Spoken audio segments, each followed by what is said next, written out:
Welcome to the OUT Podcast, where movement becomes medicine. Join us for insightful conversation, expert advice, and inspiring stories that explore the incredible power of movement in the world of medicine. Whether you're a physical enthusiast, a healthcare professional, or simply curious about the fascinating connection between movement and healing, you might find this interesting. So grab the multimedia device of your preference and get ready to stretch your mind, and let's dive into the world of movement-based medicine together. Welcome back to another episode of the OUT Podcast, where we dive deep into the stories of remarkable individuals who inspire, motivate, and make a real difference. Today, I'm thrilled to have a guest who truly embodies the spirit of resilience, dedication, and strength. He's not just a hero in the community as a firefighter, but he's also taken on the intense world of bodybuilding, proving that discipline and determination can help you excel in any area. Despite facing challenging injury, he's bounced back and even more passionate and purpose, and now he's on a mission to help the next generation of firefighters succeed through his new organization. Please join us in welcoming to the podcast a true example of perseverance and leadership, Ray Chandler.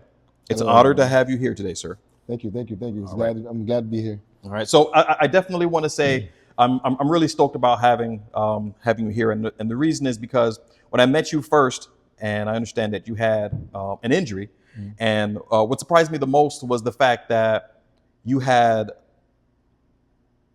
a professional and expert level understanding of the injury, what was going on, and how to approach it, and then overall on a lot of other things. So it really perked my interest. And then once I started asking questions and the depth of the questioning and the answers that you were giving me, I was like, this guy knows more. He knows a lot more than he's letting on, you know? So that's one of the reasons. So also the next thing that I found very interesting was the fact your injury. In my experience, your particular injury is unique, primarily because you just don't see it that often.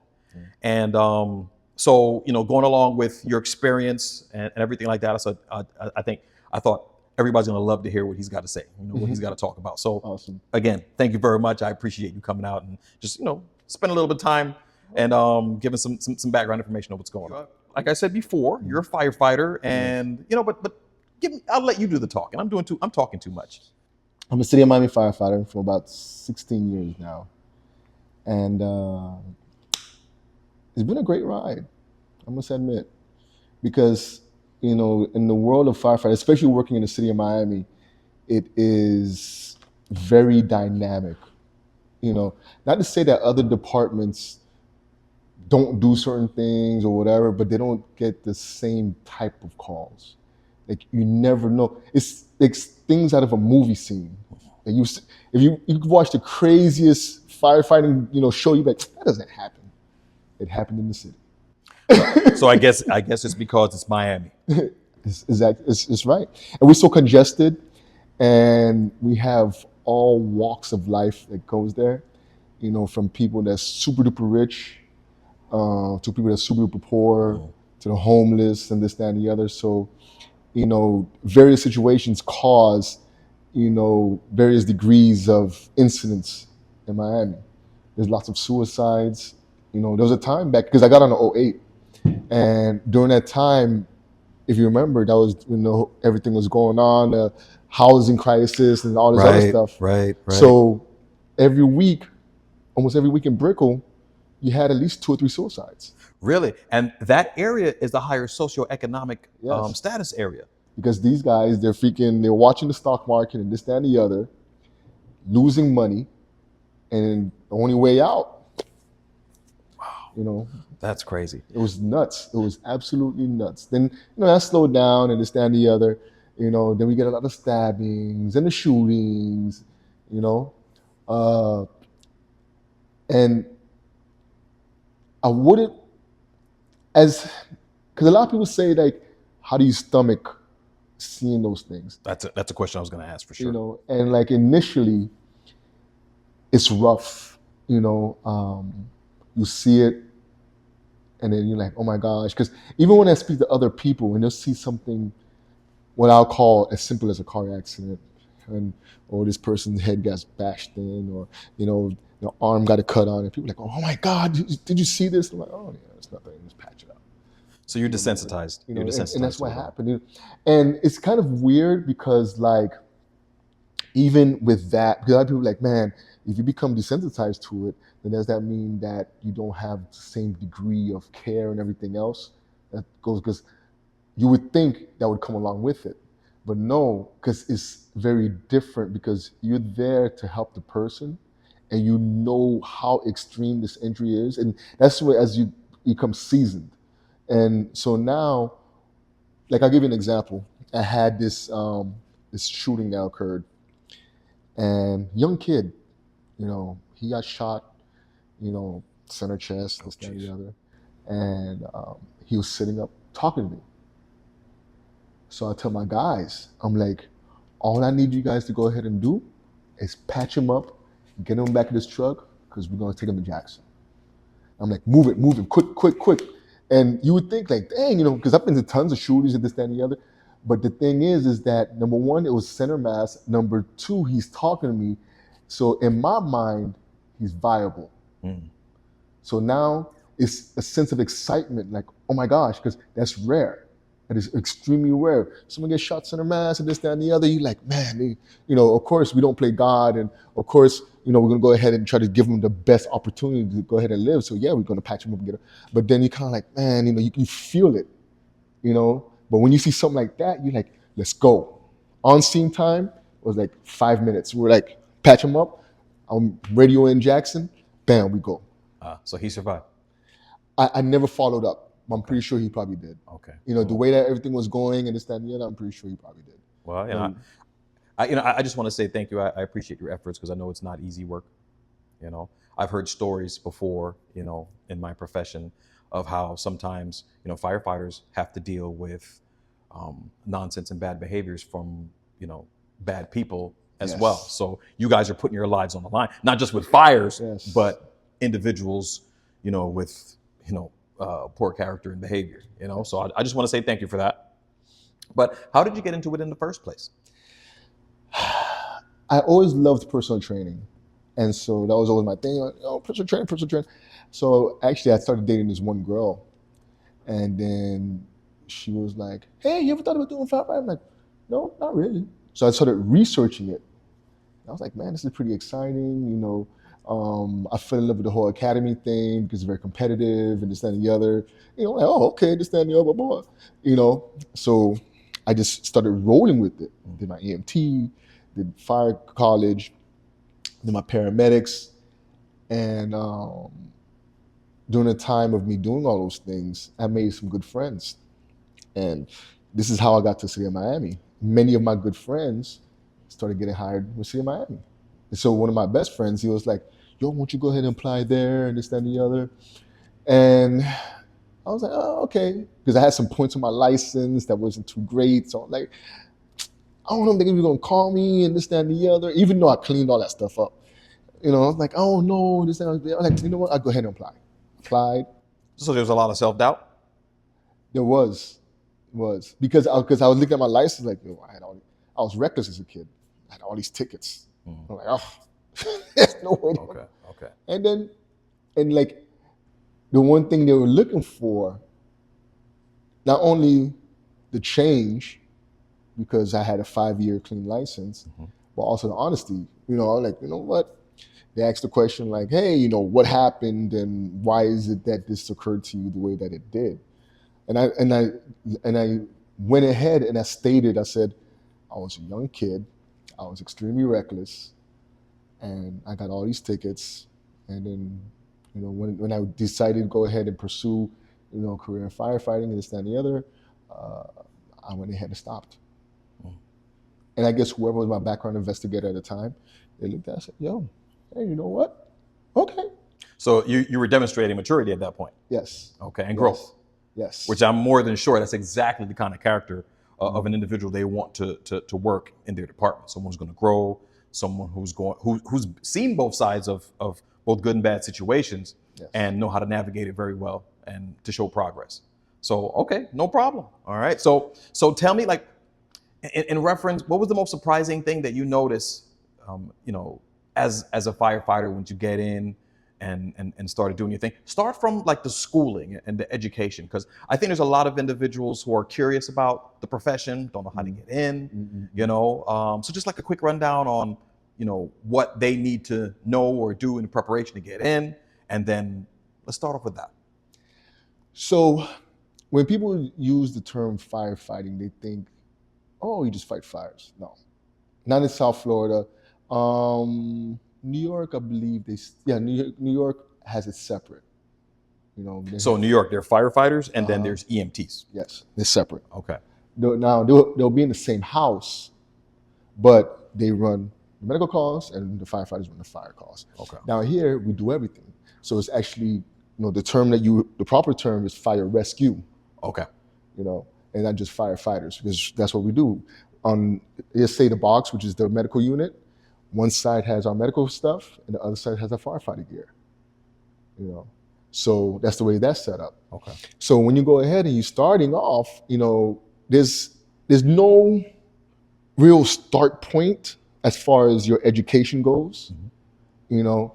But for me, I always tell people, well, do EMT, you know, like Miami-Dade College or go to Broward College, and even now like Barry University, but those are expensive.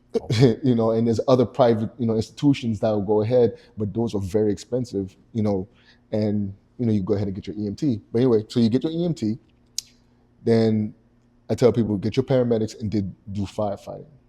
Also, there's three different degrees or Three different certifications. Certifications. Okay. And then, so the reason why I say that is because your firefighter cert, you can only use it on a department. So unless you're going to volunteer, you know, in the meantime, while you go ahead and, you know, wait for a department to call you, that'll lapse. But your paramedic, you go ahead and work at a hospital as a tech. You go ahead and work in an ambulance truck. You could be like a CCT medic. You may even do life flight, which is one of those, you know, they fly to different countries and they bring people in and this, that, and the other. Yeah, it's pretty cool. So you go ahead and do many different things, you know, in the meantime, and those will renew your certification because you're doing your CEUs. Okay. You continuing education units. And that's very important, where you get your firefighting cert and it's like, okay. And now I believe it's 4 years before it goes ahead and expires. But then you have to go ahead and either go up to Ocala and take another test to show that you're very competent in that. And it's like, oh man, this is a drag. It's going to start all over again at that point. Exactly. And then the other thing too is many of the larger departments will hire you with your medics, well, at least with your EMT. And then some of them will require, like Miramar, they'll require you to have your paramedics at least, but they'll put you through fire college.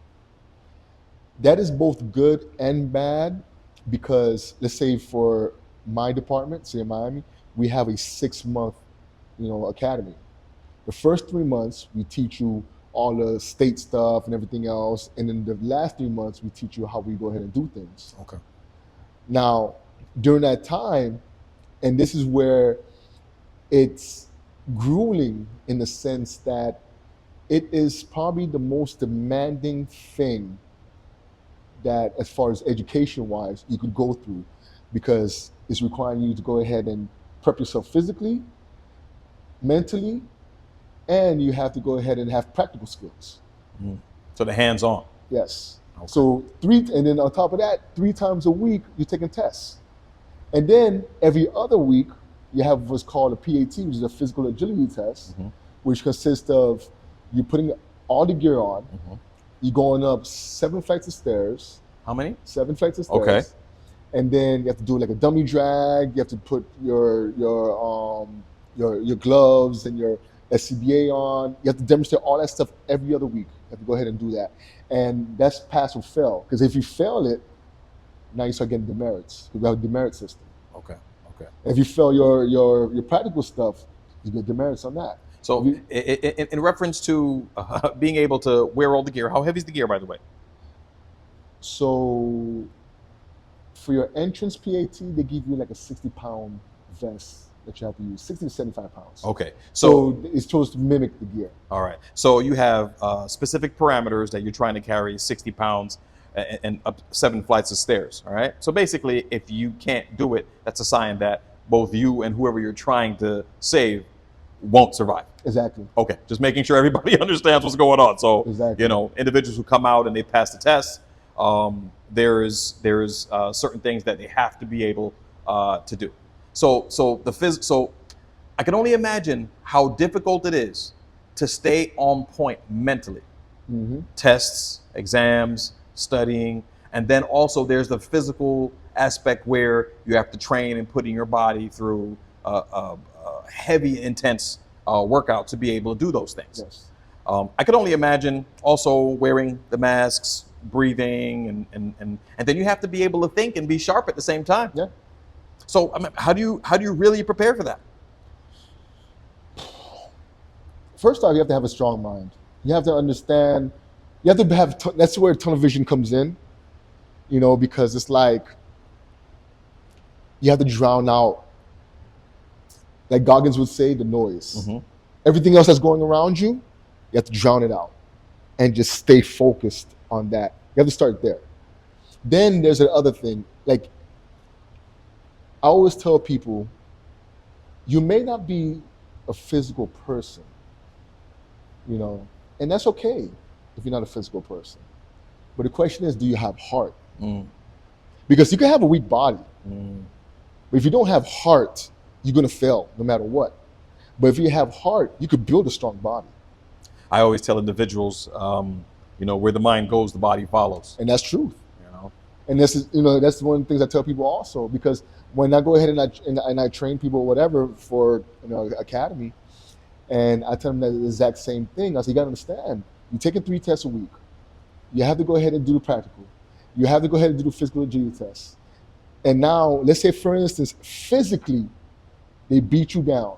Mm-hmm. How well do you think you're going to do on those tests? Not well at all. You're gonna be thinking about, oh my gosh, you know, I sucked here and I sucked there and this, that, and the other.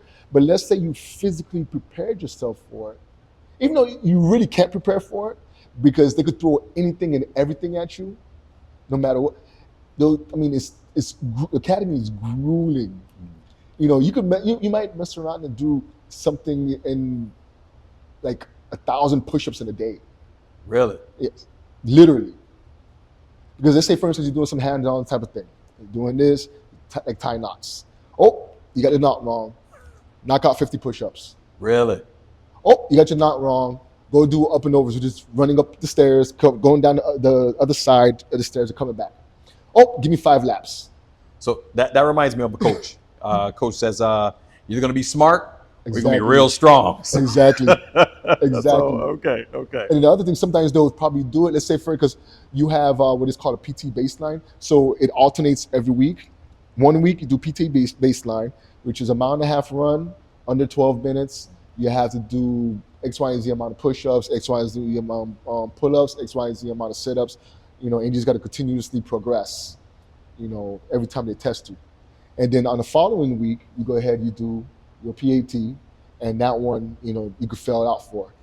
So they'll notice, you know, as they keep this log of your progress, and sometimes they'll be like, okay, so-and-so is not improving. So now they'll mess around and have you running more for PT, doing more stairs, you know, because they're trying to help you get better. Right. So they're trying to find the weakness so they can strengthen it. So they pinpoint and try to work on that. You know, and you're like, oh man, they're just killing me. And like, yeah, I mean, your progress is getting any better, so they got to go ahead and, you know, fix it.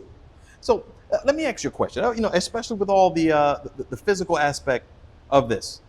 You know, today I see, you know, young people. Mm-hmm. You know, the strongest muscle they got on their body is their thumbs. Yes. Playing video games all the time, so on and so forth. So when they get out there in the real world, they got to try to make some money, try to make something of themselves, have a career. And if EMT, being a firefighter is something, I mean, that's way outside their wheelhouse. Mm-hmm. How do they make that adjustment to getting physical and, you know, pushing back? Because I'm more than sure the heart that you're talking about, mm-hmm. like that grit to mm-hmm. push through, if it was there, but it's got a lot of cobwebs and dust on it, how do you clean that up and push through? Because the physical aspect, when you're starting from zero, trying to get to 100, that's a real slow rolling start.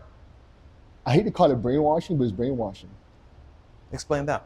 You know, because like I'll have my kids, and some of them say, "Oh man, I played football. All right, fine, whatever." You can say that, and some of them, you know, it just happens to be their parents say they have to do something. You know, so they don't really want to do it; they're being forced to do it. They're being forced to do it, and it's and as a matter of fact, the most successful ones happens to be the single mothers, the single fathers, the ones that have something that's, if they come from quote unquote the slums, you know, they had to deal with a lot of things, and in their mind they say, this is enough.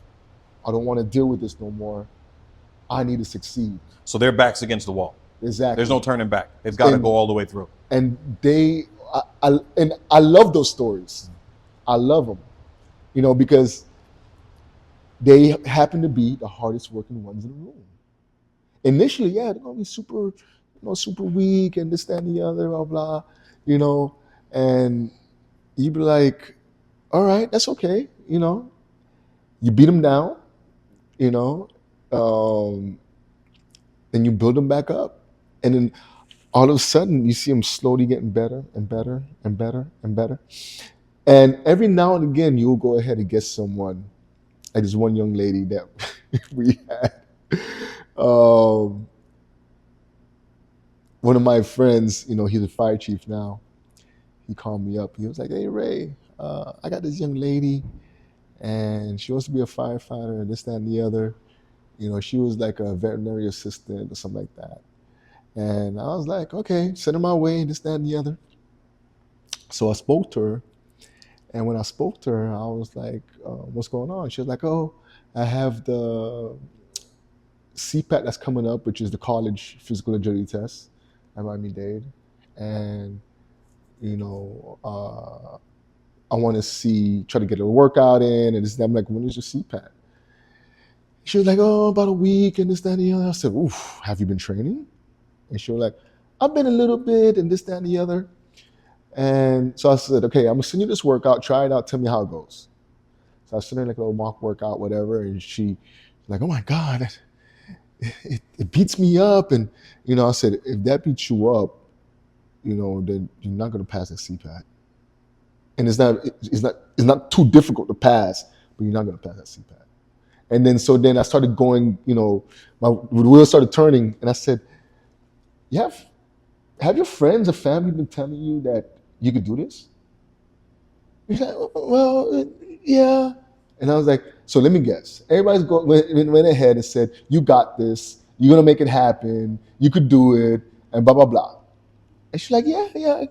Because then she sent like pictures and stuff like that. I'm like, she's a little hefty. And you could tell that she's kind of soft, you know. And I was like, you know, that's the worst thing that your friends could do.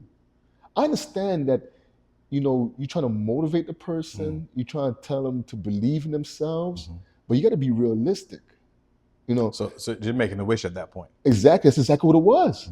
So I tell her like this, you know, I said, listen, this go take the CPAT.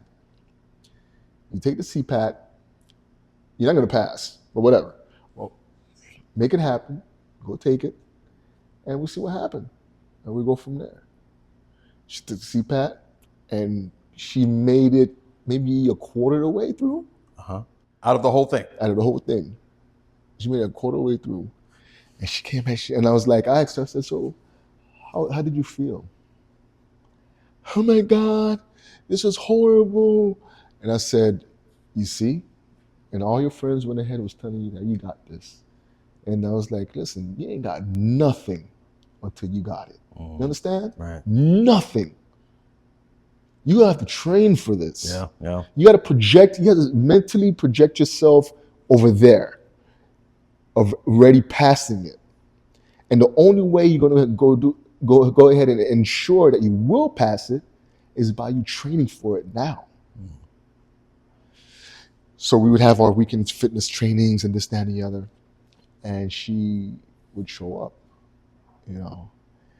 And this girl was so weak. She couldn't do a half a push-up. Not a half. You hear me? She has this little tiny voice, and the other members that was there, got to the point where they hated her guts. Mm. Did they feel like she was slowing them down? Like she was pulling down the Yes, group? that's exactly what she was doing. She was pulling them down. And I remember one week, because she would be kind of like 1 foot in, 1 foot out type of ordeal. So she wasn't all in? I'll tell you what happened. Okay. She was, so she was kind of like that a little bit, but she would keep on coming back and she would straggle, and I'm sitting like, man, she doesn't have that monster, just grit, just, I'm going to just fight through it, attitude. So what I did when I noticed that she was, holding everybody back and, she'd fall to her knees a lot and be like, like in the movies, like, like, oh my God. And I said, look, you're going to stand over here, right? And everyone else is going to keep on training. You're going to go ahead and do double and train for you. Ooh, and you're going to stand attention right here. Oh, so you're attacking. Yes. Oh my goodness. She stood there and everyone's, dying. They're going up and down the stairs, up and down the stairs, up and down the stairs, up and down the stairs. And then she tried to look away. I said, no, look right here. You got to watch them. And then tears started coming down her face. She was crying. Oh my God. She was crying, boo-hoo crying. Boo-hoo, boo-hoo crying.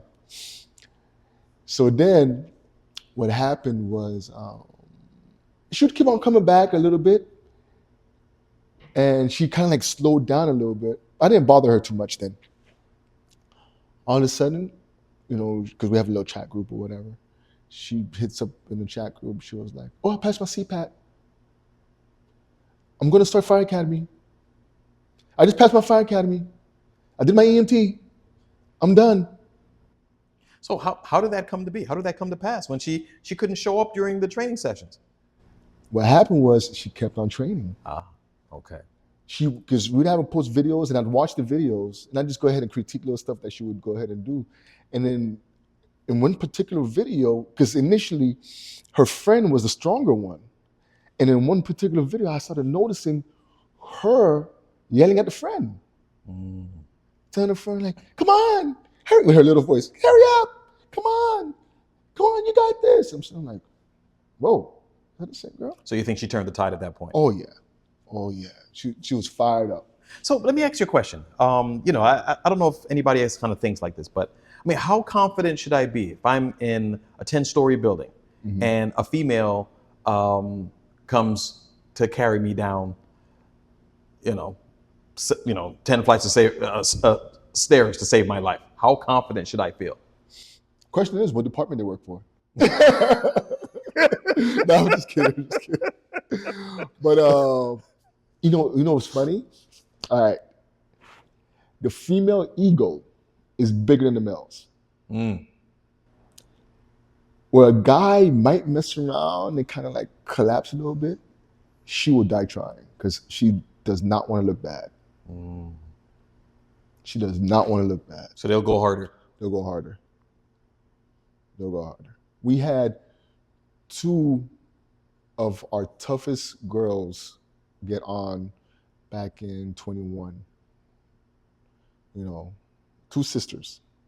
There was a biological sister, but So, and they were hard. Even in the academy, the instructors went ahead and said, we got 3 top people in our class, and 2 of them are girls.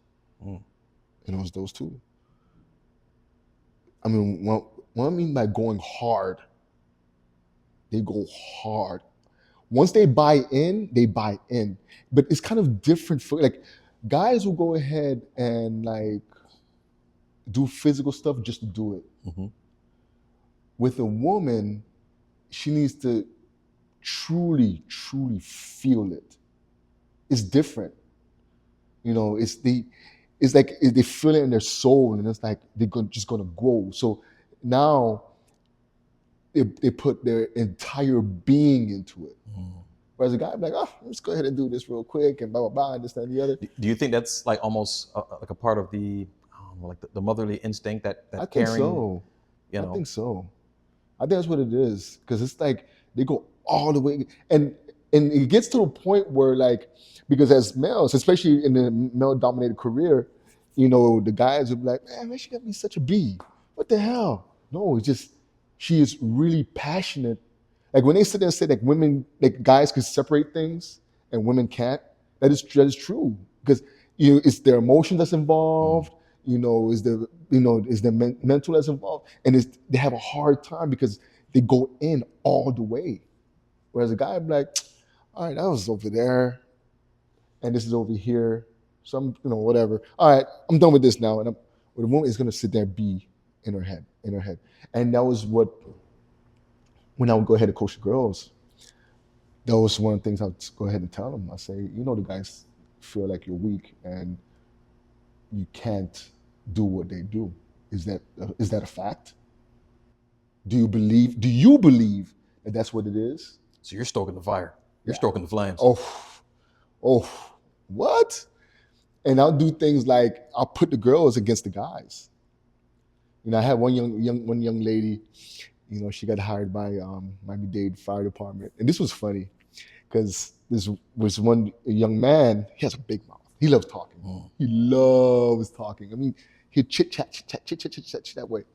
And so the young girl, I was coaching or whatever. I'd go to the gym and I train her and this, that, and the other. And I went ahead. I called her up, and I looked at the young man and I said, "This is what's going to happen. You're going to do push-ups and she's going to do push-ups. And I guarantee that she's going to beat you in doing push-ups." Oh, he felt like, what are you talking about? Right. But also, though, you're almost giving her a vote of confidence. So now she feels she has to perform. Oh, yes. Okay. But, the guy, in our mind, we're like, I ain't going to let no girl beat me. Right. So now he's pushing too. So now it's a great way you're getting the best out of both. That's smart. That's good coaching skills right there. So tell me a little bit more about the coaching, because to be honest, I didn't know that individuals got coached in preparation of participating in the that is fire something academy. That's fairly new. So we did it before, way back when. And then what happened was I stepped back from it or whatever, and I used to volunteer over here on plantation. Okay.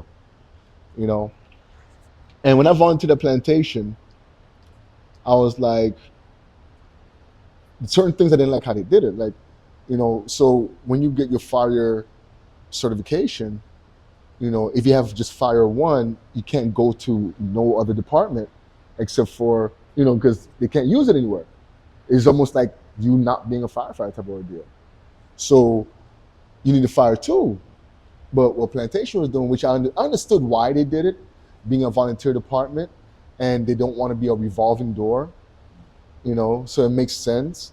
They'll go ahead and tell you, hey, put you through fire one to make sure that you're able to go ahead and fight fires in the city. But we're going to wait a few years to put you through fire two. And yes, and then it's only when they have openings to go ahead and do that type of ordeal. And I'm like, man, so I go up against them, like, just give them fire two from the beginning. Because if you get them fire two from the beginning, so what if you're a revolving door? You're going to get a whole lot more people that's going to come in and go ahead and do it and stick around, because they got to stick around. They got to stick around anyway, until they get hired. So technically you get more options, a larger sample size to choose from. Exactly, And they're like, no, we tried it before and, didn't work that way. So I was like, dang, man, that's freaking nuts or whatever, blah, blah, blah.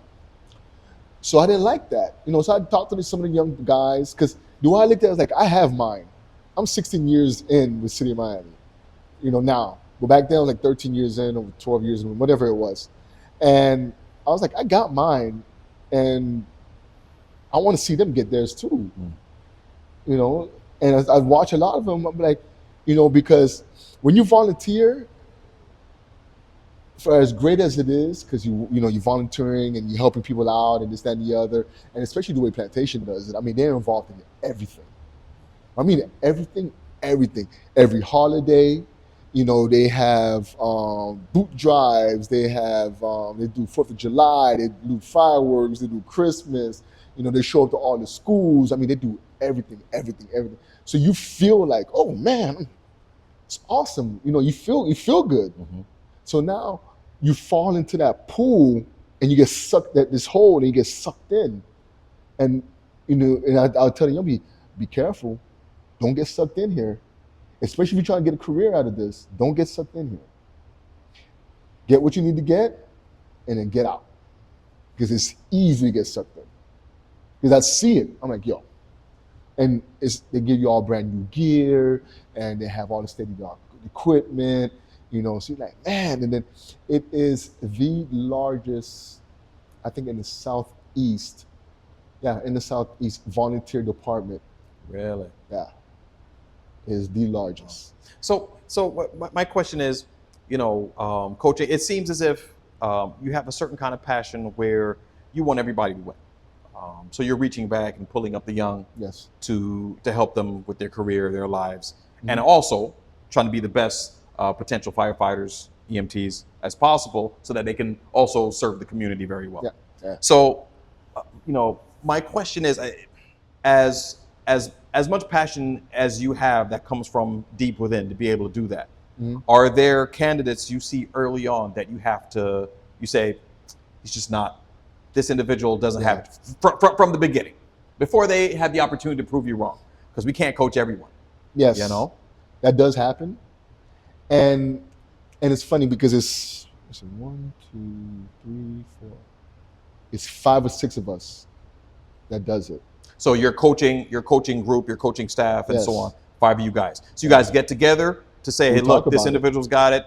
You're going through their portfolio or attaché or whatever you want to call it. Because Say, and it's great that it's great that we have that many people, because for the same reason that you just mentioned. I'll mess around and say, man, forget that person. When the others would be like, I'll give them a shot. okay. So it's almost like voting. Yes. Okay, you're voting them in, voting them out. So Okay. that I'll give them a shot, and they'll try to talk to the person or whatever, blah blah. Because I'm very strong, and the way that I see it as they don't have much time. So it's either you get with the program now and start moving forward because you say you want to do this. You said it. I didn't go out there and say that you have to do this. Right. You said that you want to do this. You said that you have a reason to do it. Mm-hmm. Because one of the first questions I ask them when I meet them is, what is your why? Mm. And I'm gonna be like, I want to be a firefighter because I want to save. I said, no, not why you want to be a firefighter. What is your why for doing this? What is your why? What is it that's pushing you? What is it that's driving you? What do you want to change? What's in your soul that makes you want to do this? Because it's dangerous work.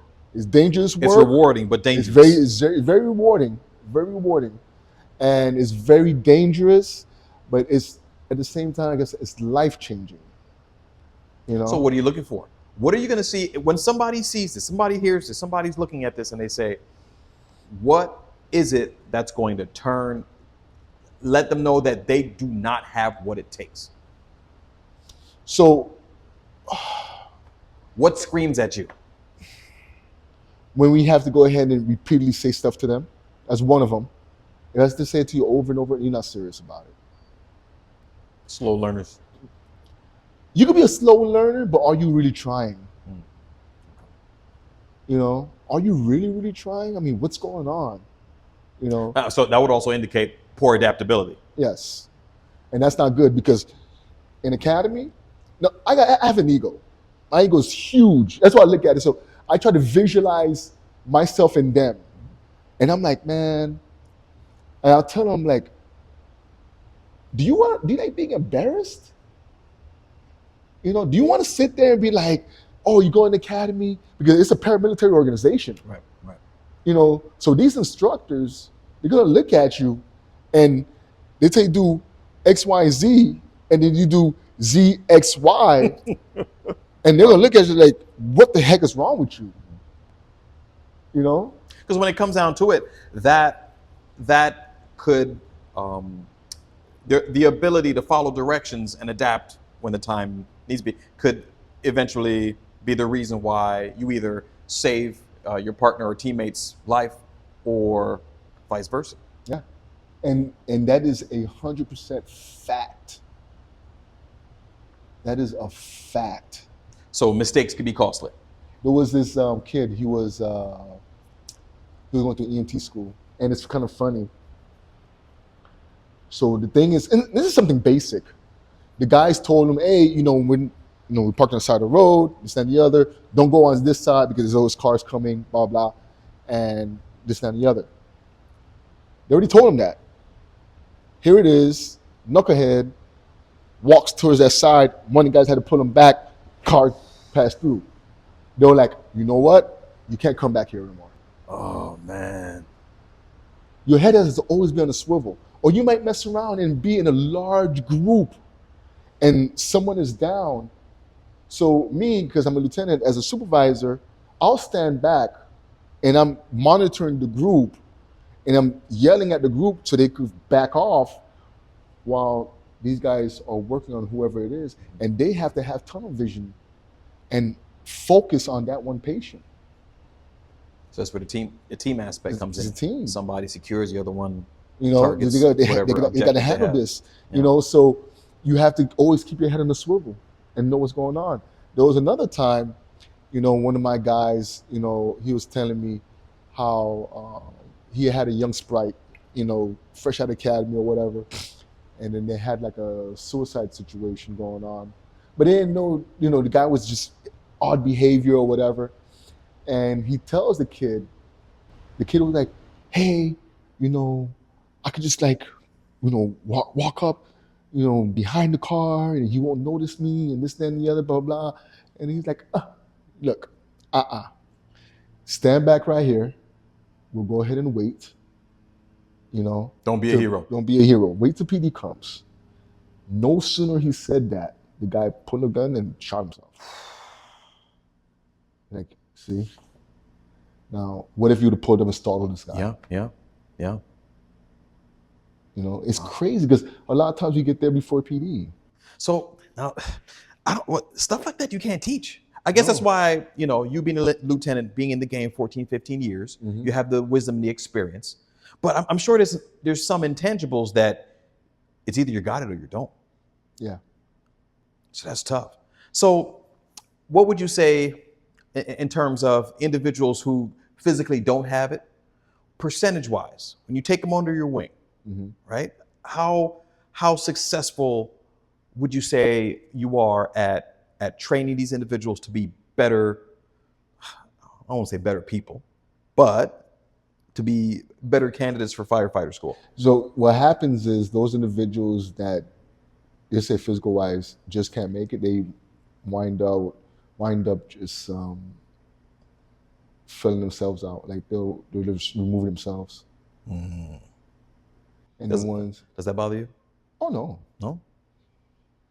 Do you feel don't you feel as if, if they bow out, like you couldn't make them better? Is there any part of that to it? Or you think it was necessary? It was necessary. Because from the beginning, remember, I asked them what is their why. I give them like certain workouts or whatever to do. I monitor their progress. We keep on pushing them. And eventually they just learn and figure out like, oh, this is hard. I just can't.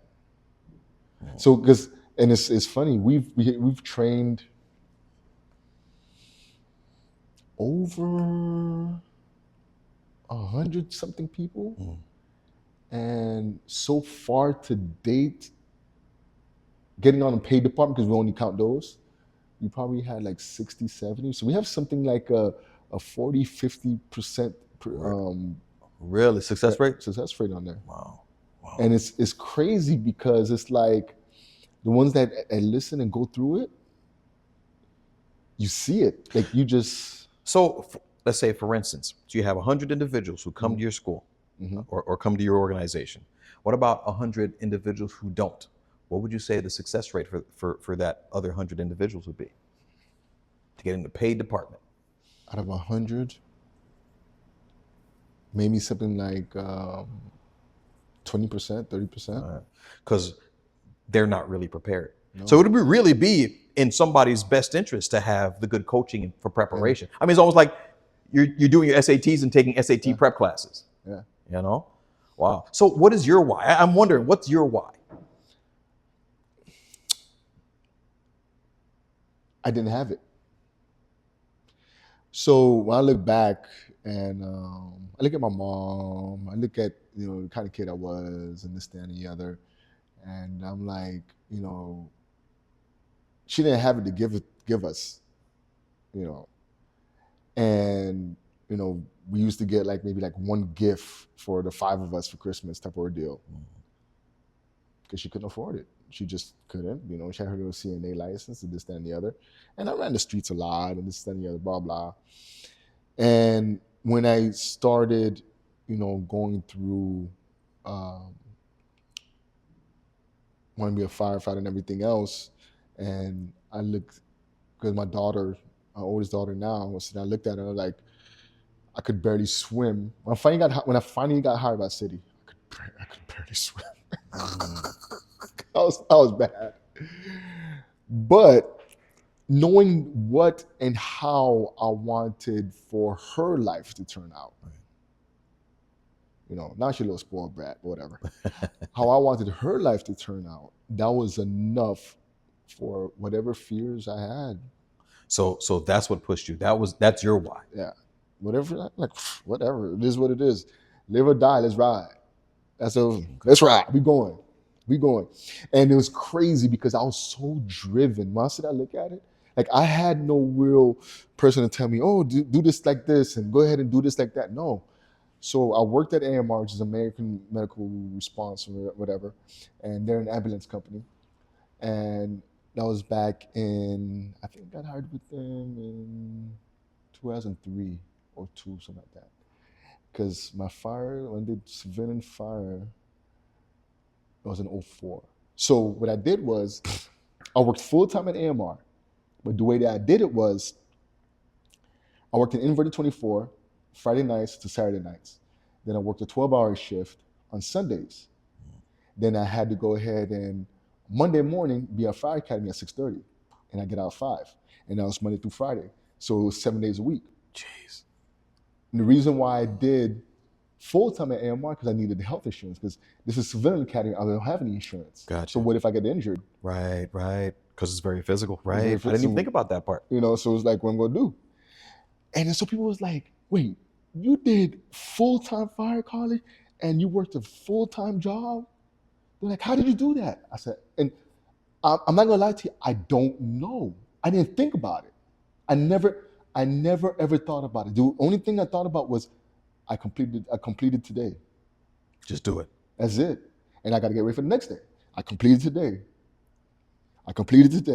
So you just focus, dialed in and focus. How much, and it's sometimes, because I love training, I'll leave fire college and I'll go work out for an hour.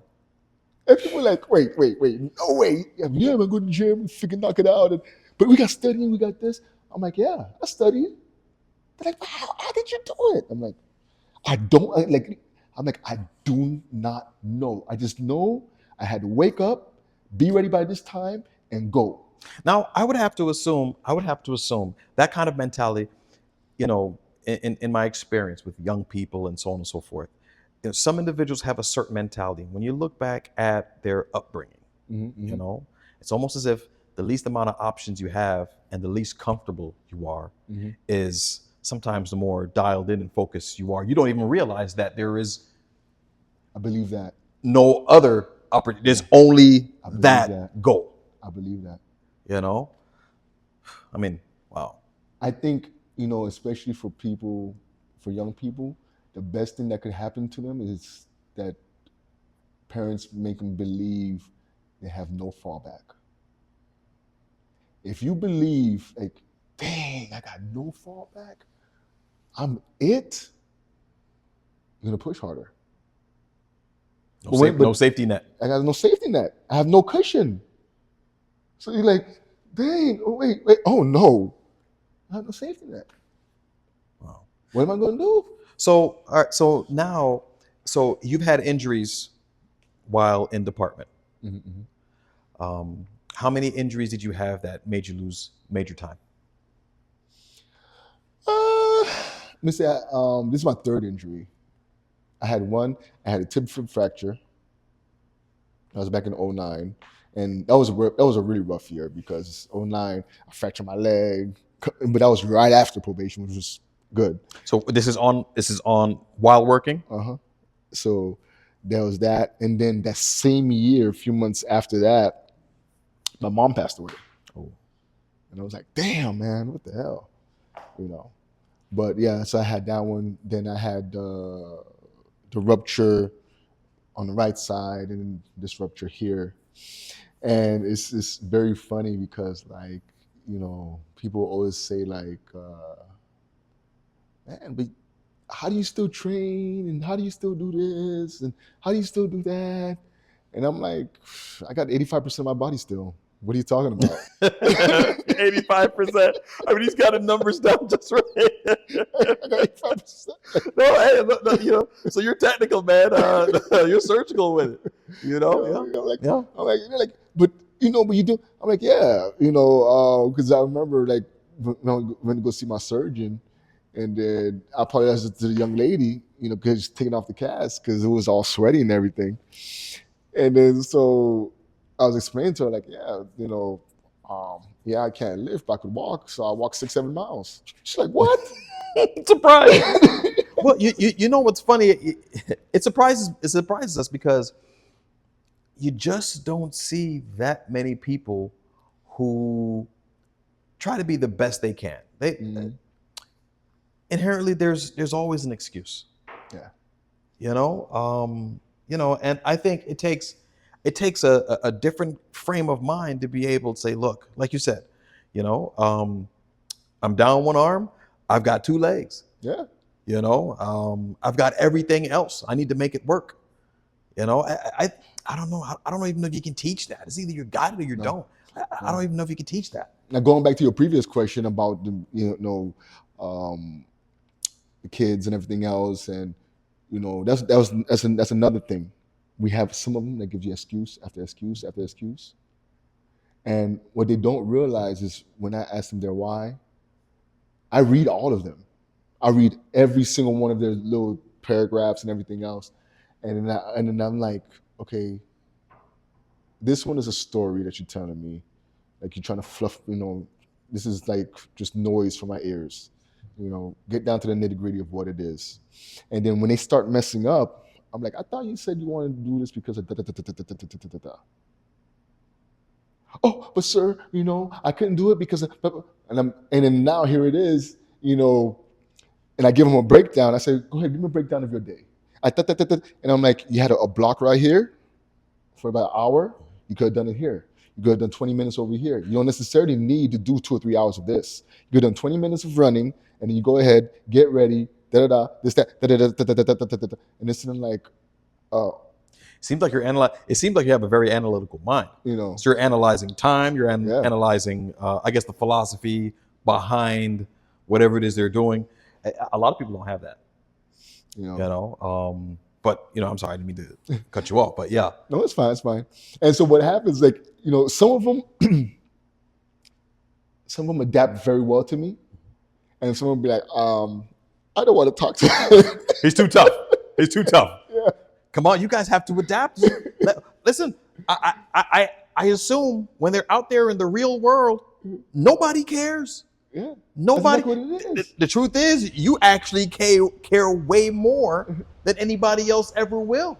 And then here's the kicker. One of the worst things that I really, really hate hearing is, oh, better luck next time. This wasn't your time. What the heck do you mean it wasn't my time? And when I hear that, and people will say, I tried everything. Tell me, what is everything? What is everything that you tried? Let me hear this. What is this everything? Run it down. Because There's no way you tried everything. There's always going to be a way for you to go ahead and make things happen. Mm-hmm. If you truly want to do it, there's always going to be a way. Mm-hmm. It's all up to that individual to truly seek it out. Yeah, we got to fight for it. One of the people that I love listening to, and I listen to him, to this day, is David Goggins. Mm. Oh, he's tough. He's tough. Nails, man. He is tough. And, you know, and I could vibe with him. Mm-hmm. You know, his frame of mind and mentality. I think with that, anything is possible. Yeah. The man went ahead and did an ultra marathon. He pooped on himself. He had freaking shin splints. His freaking ankle was this, and this, his knees were busted. And on top of that, he had a heart murmur, and he suffers from sickle cell. And I'm saying, like, wait. And he's still going. He's like, I didn't know. I'm feeling a little twinge or whatever. Because he's dialed in on that one thing. He's dialed in. Focus. Again, like I say, where the mind goes, the body follows. Yeah. You know? So individuals got to get dialed in, man. You know, and of course, nobody's telling you to be a David Goggins, of course. Right. But listen, you say you really want to do it, then make it happen. Mm-hmm. And make it happen. It's all up to you. So, kind of going back to David Goggins. Mm-hmm. I mean, tough as nail, focused like I've never seen before. That's probably, part of the reason why you're able to accomplish all these things, which also includes coming back from major injuries. Yes. But then also in reference to being a bodybuilder, you're also pushing your physical. Well, I'm sure there's mental component to it as well. Pushing both your mental and physical, aspects as far as it goes. But when did the bodybuilding start? So, I've been lifting weights since I was like 15 years old. I loved it. What got me started with that was, my grandma, she's diabetic and went from the islands and, especially in the Haitian community, diabetes, high blood pressure, blah, blah. And so I started reading, books. One of the first books I read was the glycogen Bible or glucose Bible, something like that. And it broke down just diabetes pretty much. And back then, Bill Phillips had his book, and Arnold's book was really was out there. I'd read all those things, and I'd watch like Ronnie Coleman, and I'd watch who else I was watching at that time. So it wasn't a vanity thing. It was you're trying to improve. You're trying to get better at health. Yes, you're trying to steer away from the pitfalls. Yes, and I was at 15 years old. Mm-hmm. So you could see it. You had the foresight. Yeah, because I'm like, man, I wanted to do better. Well, get them better. Because my grandmother, she wound up having glaucoma in one eye and cataract in the other. She was tough as hell too. Because it's funny because she was partially blind, and I used to always say, "How are you cooking?" It's called grandma magic, man. How are you able to cook and take care of us? I don't understand. Find a way. If there's a will, there's a way. She found it. It was wild, So the whole thing of like always pushing and thriving. I get it from those two, which is my grandmother and my mom. Yeah. Because I remember I was like 10 years old or whatever it is, and then my mom needed a ceiling fan put up, and I said, "Mom, I could do it."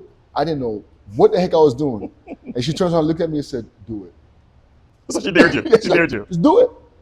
So I had to go ahead and research and this, that, and the other, figure it out. And I did it.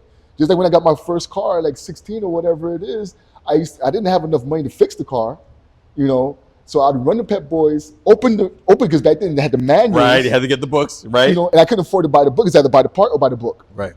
So I opened the book, read, memorize. I'm sitting inside Pep Boys like, okay, that's how you do it. Okay, we run back home. And then work on the car. So you're that's training, mental training, physical training. I mean, it sounds like you were given some great underlying fundamentals, like through. I mean, your parents gave it to you practically. Yes. You know, Yes. a lot of people don't have that, man. And I always tell people like this, like, like, that's why I say I'm very competitive. Don't challenge me. If I'm sleeping, let the bear sleep. Because the minute you challenge me, I'm not going to You're lose. going in.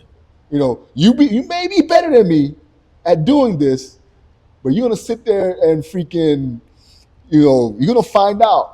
Because I remember in fire college, there was this guy named Barkey. He got on with the county, and this was for civilian. And so we was doing, what was it? It was a 400 because we had to go do the whole thing. And so Barkey's, a good runner, whatever, this, that, and the other. And he was like, oh, I'll beat you and this, that, and the other, da, da, da, da. Okay, cool, whatever. I'm like, you're probably faster than me. So then we start running. And he's ahead. And then one of the guys go, Chandler, go!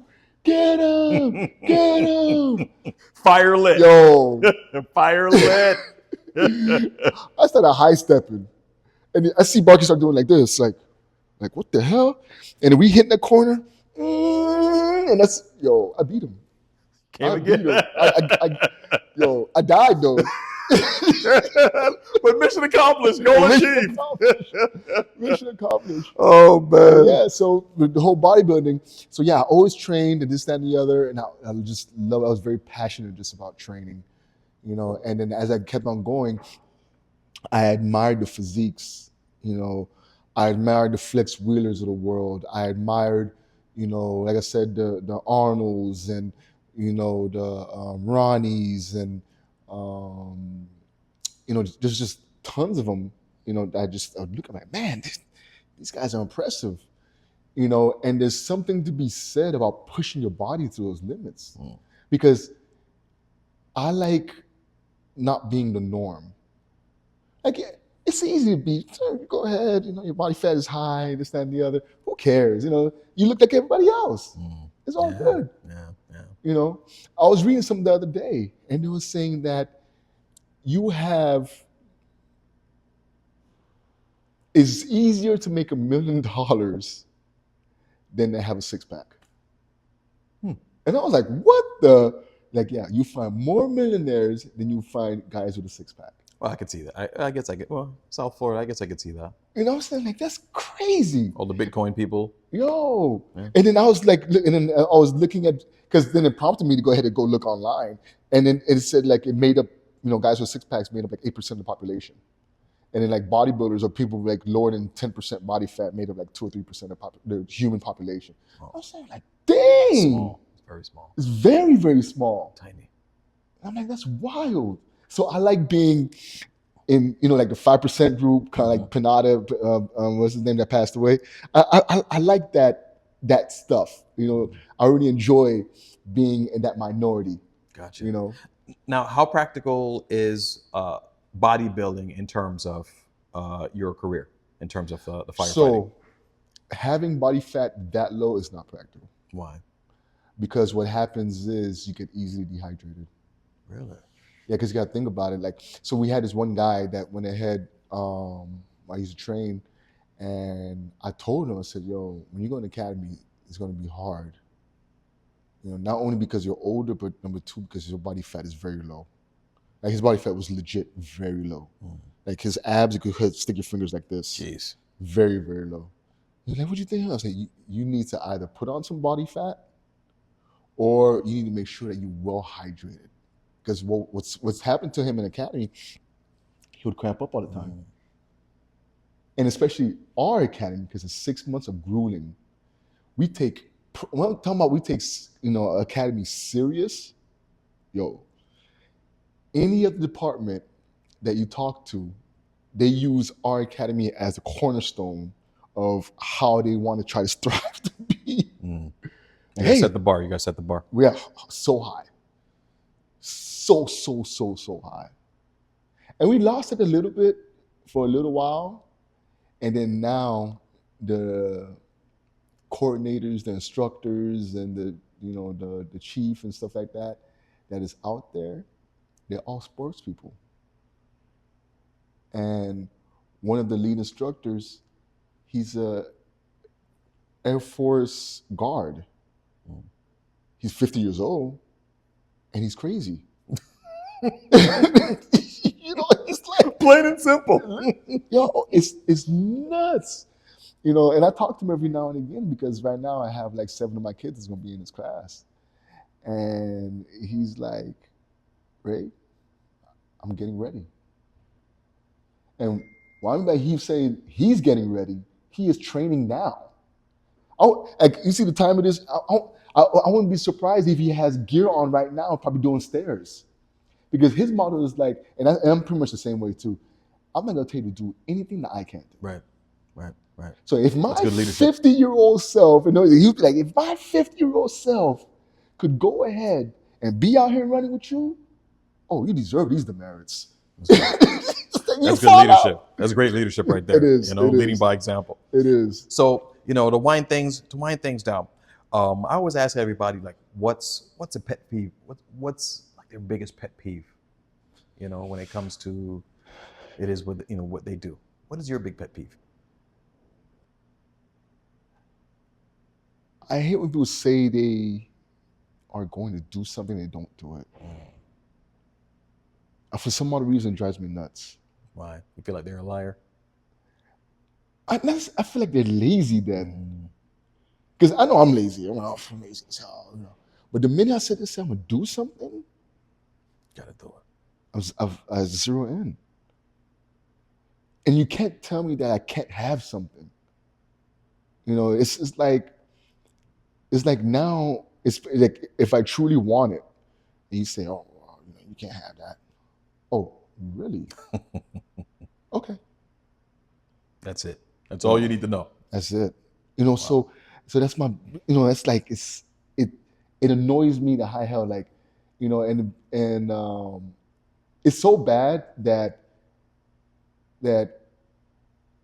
when people say, or even if they ask me for my help, and they'll be like, this is what I want to do, and they turn around, because now if I'm locked into you and helping you and you don't follow through, that I don't want to talk to you. You just wasted your energy. Wasted my energy. I don't want to talk to you. Now it's like, okay, you know what? We can't be friends no more. I mean, you're serious. Look, you're serious about making them better. You can't put all the energy. It's like an empty hole. You're trying to fill an empty bucket. I mean, a bucket with a hole in it. Because it takes a lot of energy. It's Yes. like, yo, what the heck? Yes. And that's why, like, even the kids in the chat, they sit there, they're like, yo, and I'll cut them off. Well, Ray, I really appreciate you coming out and speaking and chatting. I know for a fact that you're probably motivating some young ones right now who may be on the fence about doing something, whether it's Fire Academy or anything like that, and they're just going to go for it. Hopefully when they see you, they see this. It's a serious individual, but a serious individual because it started right here. He's serious upstairs. Yes. Serious upstairs. So Ray, if individuals want to get in contact with you, they want to get in the academy, they wanted to prepare and so on, how would they get in contact with you? They can hit me up by IG. I have to look at. Let me see which IG. They could hit me up at but they could hit me up at Aquarius_Negus Titan 1. Okay, I'll put that at the bottom. I'll also put that in the notes for the podcast. So one more time. Aquarius_Negus Titan 1. Okay. All right. And if they wanted to email you questions or anything like that, you have an email that they can get at? They just hit me up on IG. Okay. And then I'll respond and be like, okay.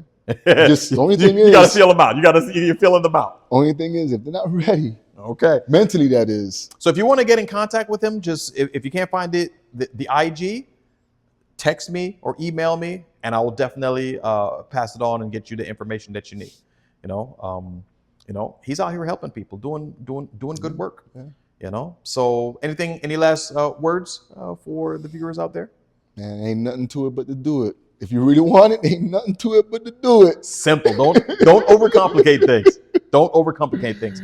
I want to thank everybody for either listening or watching.